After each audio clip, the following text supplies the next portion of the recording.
Okay, check the answer to the homework question. पहले question number 11 देखना। Question 11 में क्या दिया था? The AO initiated reopening proceeding on health plus limited for previous से 20 to 23 in order to disallow particular expense. Tell me, कोई expense disallow करने के लिए रीओपनिंग किया है? मतलब इस सब का मतलब समझता है? See, reopening is for income escaping, है ना। और कई बार क्या हम लोग कोई गलत खर्चा लेस करवा लेते हैं तो प्रॉफिट छोटा हो जाता है, तो प्रॉफिट एस्केप हो गया ना। सी, एस्केपिंग का मैंने मतलब बताया था ना। एस्केपिंग मतलब या तो इनकम नहीं दिखाई या फिर झूठ मूठ का खर्चा क्लेम कर लिया, जो अलाउेबल नहीं वो भी लेस कर दिया, और एक्सपेंस भी लेस होता है तो अल्टीमेट इफेक्ट तो प्रॉफिट पे पड़ा, तो प्रॉफिट एस्केप हो गया। तो इधर क्या ऐसा कुछ हुआ होगा, एओ को मालूम पड़ा कि कोई खर्चा उसने लेस हो गया, वो कैसे हो सकता है, उसको मुझे डिसअलाउ करना है ना, क्योंकि लेस होने से इनकम एस्केप हो गई थी। यार इसका कुछ कनेक्शन नहीं, मैं तुमको खाली जनरल सेंटेंस का मतलब बता रहा हूँ एक्चुअली क्या हुआ था। फिर उसके लिए उसने नोटिस भी इशू किया था 15 दिसंबर 25 को। फिर ड्यूरिंग द कोर्स ऑफ, एक से नोटिस टाइम पे इशू हुआ था क्या? अरे 148 का टाइम लिमिट क्या है? 3 years 3 months। एक गिन के बताओ। 3 years 3 months from the end of relevant A Y. तो इसका ए वाई क्या है? ये तो पी वाई है, तो इसका ए वाई क्या है? ए वाई 23-24 हो गया। और 3 साल कब होंगे? 30 जून 27, है ना। तो वो तो सब बराबर हुआ है, मतलब नोटिस वोटिस तो टाइम पे दिया है, लेकिन मामला कुछ और है। देखो, during the course of proceeding AO discovered that us company had received rent income for the same previous से 20 to 23 which was not declared. मतलब कोई दूसरी इनकम का मालूम पड़ा। एक्चुअली केस खुला किसके लिए था? कोई एक्सपेंस को डिसअलाउ करने के लिए। डिसअलाउ मतलब उसको नेट प्रॉफिट में वापस एड बैक करने के लिए केस खुला था, लेकिन बातों बातों में मालूम पड़ा कि उसने एक रेंट इनकम भी डिक्लेयर नहीं की थी। अब पूछ क्या रहे? Can AO assess rent income which is subsequently discovered? तो ये तो वो वाला क्वेश्चन हो गया ना, ओटी गदर का ओ, अदर एस्केप्ड इनकम। तो इसमें आंसर कैसे लिखना चाहिए? अभी कितने लोग क्या करते हैं, can AO assess rent income, yes. कोई कोई लोग तो सिर्फ यस लिखेंगे, कोई कोई लोग इज्जत से सेंटेंस लिखेंगे, यस ही कैन रीअसेस। ये सब फालतू आंसर होते हैं। सही आंसर क्या? प्रोविजन के साथ सपोर्ट होना चाहिए। वो जो अपने नोट्स में पैराग्राफ है ना, वो पूरा लिखना पड़ेगा। क्या था? Once a valid proceeding is initiated under section 147, the AO can also assess other escaped income which is subsequently discovered during the course of proceeding under this section, even if provisions of section 148A are not complied with in respect of other escaped income। ये लिखना चाहिए। सो बाद में conclusion लिख दो। So accordingly rent income which was subsequently discovered can be assessed even if 148A and other provisions are not complied with in respect of rent income। See, rent income पे तो direct attack हो रहा है ना। Direct attack मतलब step 1 step 2 वो सब तो फॉलो किया ही नहीं है, पर चलेगा, वो बाद में से ही मालूम पड़ा, उसको डायरेक्टली स्टेप 4 के अंदर टैक्सेबल करवा लो। ओके, तो सी मैंने आंसर में वही अपनी नोट्स का वो पैराग्राफ ही लिखा है, फिर लास्ट में कंक्लूजन दे दिया। देखो फिर अगला क्वेश्चन देखो क्या था। Question number 12, the high court found that income accrued in 13-14 was wrongly taxed in the hands of Ajay, whereas it should be taxable in the hands of Vijay। मतलब अजय के अंदर कुछ गलती से टैक्स आ गया था, जबकि वो किस में टैक्स होना चाहिए था? विजय में। ये हाई कोर्ट ने नोटिस किया। फिर on 13 August 25 the high court issued an order directing the AO to reopen the case of Vijay. Vijay का केस क्यों खोलना पड़ा?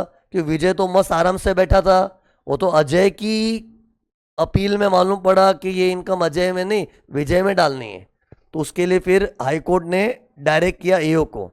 तो अपने को हिंट ही मिल गया। ये क्वेश्चन में क्या टेस्ट कर रहे हैं कि अगर अपील वाले डायरेक्ट करते रीओपनिंग तो there is no time limit.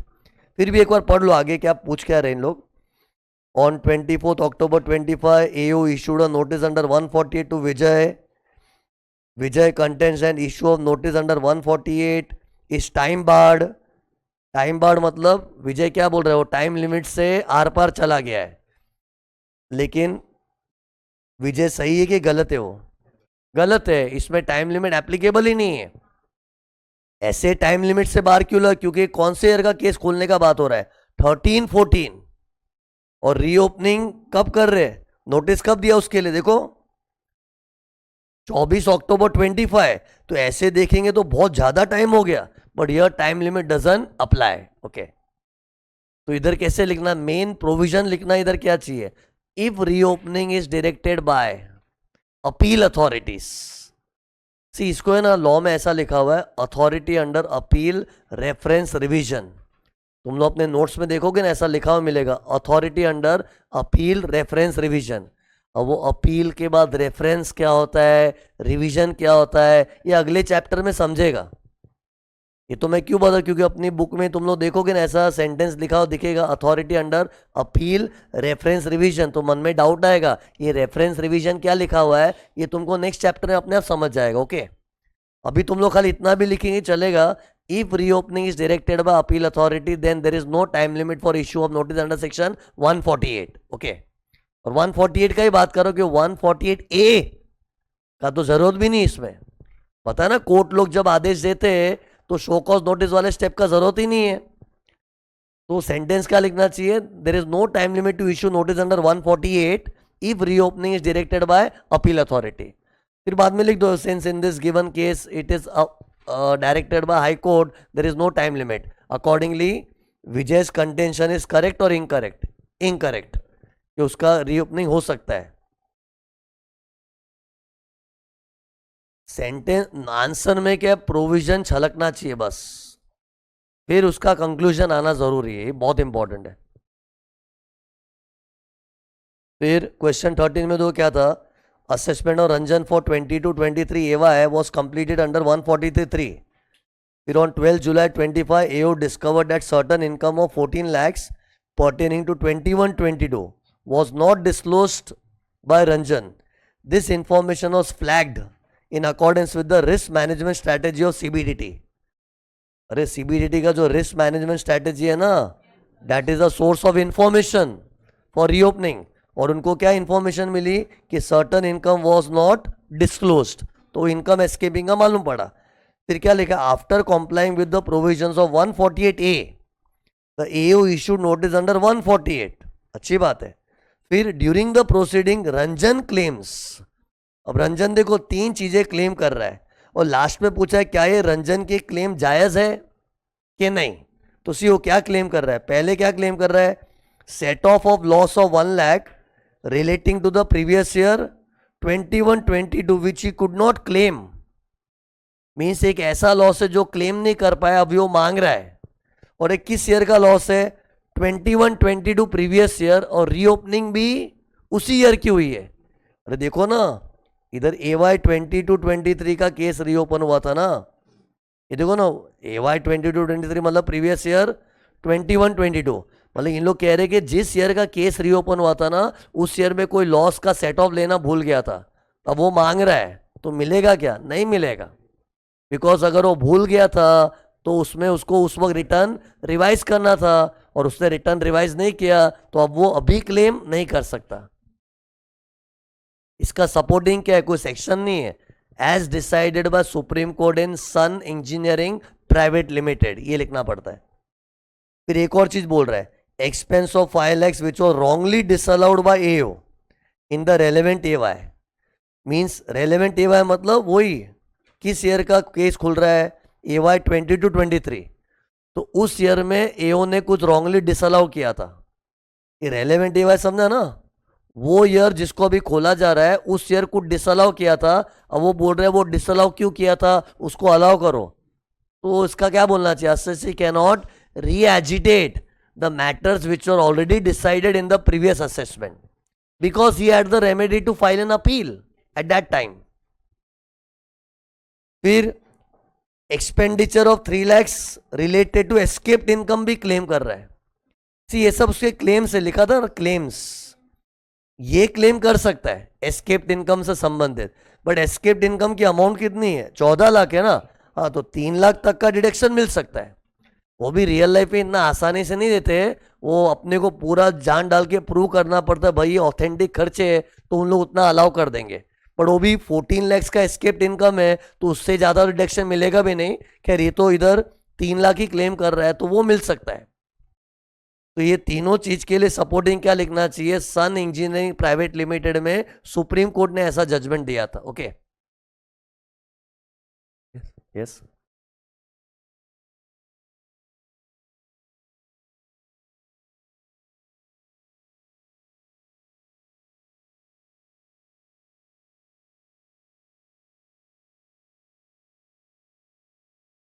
समझा नहीं कैसे। एस्केप्ड इनकम 5 लाख से तुम्हारा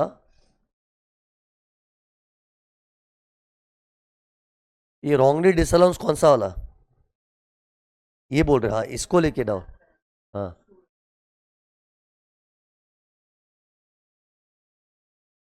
हाँ। इसको बीच में लाई क्यों रहे हो तुम? ये तो जो रॉन्गली डिसअलाउड था वो तो बदल नहीं सकता ना।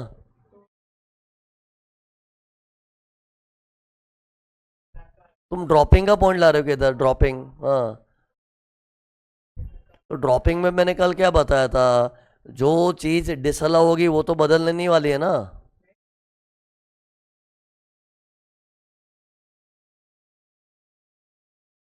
ओके सी उसका डाउट मैं अभी समझा क्या पूछना चाह रहे, देखो his doubt is something like this, look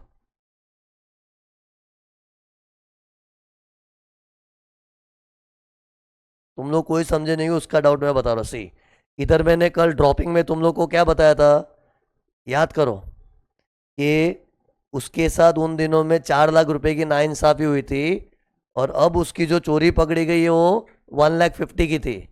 तो ये 1,50,000 इज नेट ऑफ एक्सपेंस के gross? Net of expense. Okay मतलब ये 1,50,000 है ना जो उसका एस्केप्ड इनकम है, उससे संबंधित खर्चा नेट वेट करके अपने को 4 लाख से कंपेयर करना है। अपने ये कंपेयर वैसे तो किए थे। अरे 4 लाख अपने 1,50,000 कंपेयर नहीं किए थे। मैंने बोला था तूने 1.5 लाख का ही झोल किया था क्या, तेरे साथ तो 4 लाख की नाइंसाफी हुई थी तो उसको छोड़ दिया। फिर ए वाले केस में क्या था, उसने 10 लाख का लफड़ा किया था और उसकी नाइंसाफी तो 4 लाख ही थी तो छोड़ेंगे नहीं। तो उसका डाउट क्या है, ये जो 10 लाख होता है 1,50,000 जो मेरे एग्जाम्पल में था, ये नेट है कि नहीं? Obviously net. एस्केप्ड इनकम इधर जो मेरे एग्जाम्पल में थी ना, it is net of related expenses. Escaped income के संबंधित खर्चों को नेट ऑफ करके ये आंकड़ा आया था। ओके तो उसके माइंड में ये चल रहा था, क्लियर? एनीवेज अपना होमवर्क जो सम है उससे कनेक्शन नहीं है, उसके माइंड में आया तो आई एम जस्ट क्लेरिफाइंग कि these escaped income when we are comparing with the उन दिनों की नाइंसाफी it is net of expense. Okay फिर सुनो, ये हो गया ना, फिर आगे देखो जल्दी fast. Next question number 14। Question 14 में क्या है, in the order of assessment for AY 23-24 the assessee noticed a mistake for which application 154 was moved. See application करना इन लोगों स्टाइल में कैसे बोलते, एप्लीकेशन वॉज मूव्ड। सिंपल भाषा में क्या बोलते हैं, एप्लीकेशन वॉज फाइल्ड। लेकिन थोड़ी हाईफाई लैंग्वेज के एप्लीकेशन वॉज मूव्ड मतलब एप्लीकेशन किया था। 154 एप्लीकेशन किया मतलब जरूर कुछ अपेरेंट मिस्टेक होगा। ओके एंड फिर ऑर्डर रेक्टिफाई भी हो गया था। बाद में क्या हुआ देखो, subsequently the assessee moved further application, means वापस उसने एप्लीकेशन किया for rectification under 154 which was rejected by the AO on the ground that the order once rectified cannot be rectified again. Is the contention of AO correct? Means उसने एक बार rectification करवाया फिर वो rectified चीज को दोबारा rectify करवाना चाह रहा है और उसमें एओ क्या बोल रहा है, ऐसा बार बार नहीं होता है। तो एओ सही है गलत है? मैंने पढ़ाया था ना कल, rectified mistake can be re rectified और री रेक्टिफाई को और भी आगे रेक्टिफाई कर सकते हैं और उल्टे का री रेक्टिफिकेशन में तो टाइम भी एक्सटेंड हो जाता अपना। अब फर्स्ट टाइम रेक्टिफिकेशन होता है तो ओरिजिनल ऑर्डर से गिनते हैं, लेकिन रेक्टिफाई किए हुए को री रेक्टिफाई करवाना है सुधरी हुई चीज को वापस सुधरवाना है तो एक्सटेंडेड टाइम मिलता है, मालूम है ना। तो इधर प्रोविजन क्या लिखना चाहिए, rectified mistake can be further rectified and the time limit of 4 years shall be reckoned from the end of the year in which rectified order was passed. मेरा कौन सा एग्जाम्पल था, डेप्रिसिएशन पहले ये वो भूल गया था तो उससे रेक्टिफिकेशन करके दिया, डेप्रिसिएशन अपने को अलाउ कर दिया। अब बाद में लफड़ा क्या, अलाउ किया लेकिन परसेंटेज गलत पकड़ लिया, तो उसके लिए हम लोग वापस रीअप्लाई कर सकते हैं, तो कर ही सकते हैं ना। लेकिन ये क्वेश्चन तो एओ क्या बोल रहे हैं, नहीं वो कर नहीं सकते, ऐसा थोड़ी है, कर सकते हैं। सीधा टाइम का ज्ञान नहीं दिखाना था, खाली इतना बोलना है कर सकते कि नहीं। Yes, rectified mistake can be re rectified. फिर question number 15, specify the last date by which following action should be taken. मतलब टाइम लिमिट का नॉलेज टेस्ट हो रहा है, ओके। तो सी पहले केस में क्या है, service of notice under section 143(2) in respect of AY 2627 to an assessee who filed a return on 24th October 26। पूछ क्या रहे, समझा कि नहीं, ये सर्विस ऑफ नोटिस का लास्ट डेट बताओ। तो टेल मी 143(2) नोटिस का लास्ट डेट क्या होना चाहिए, 3 months फ्रॉम, बताओ, and of the year in which return is filed. तो अपनी नजर किस पे होनी चाहिए, रिटर्न कब भरा था। तो ये देखो रिटर्न कब भरा था, 24 अक्टूबर 26, लेकिन उस दिन से नहीं, एंड ऑफ ईयर से, तो उसका एंड क्या हो गया, end of the year is 31 March 27। फिर उसमें और 3 महीना जोड़ा तो 30 June 27, this is the last date, okay. फिर application for rectification of mistake in the order passed under section 147 on 3rd May 24 in respect of 22-23 previous year।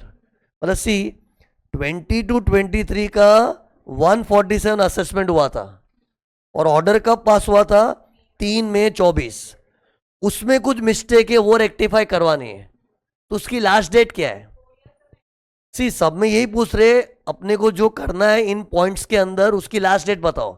तो इधर point B में मैं चाह क्या रहा हूं, रेक्टिफिकेशन एप्लीकेशन करना, तो उसका लास्ट डेट क्या होता है, याद करो, rectification application should be done maximum with in 4 years from का ही लफड़ा होता है, लोग भूल जाते हैं, from and of the year in which order containing mistake was passed.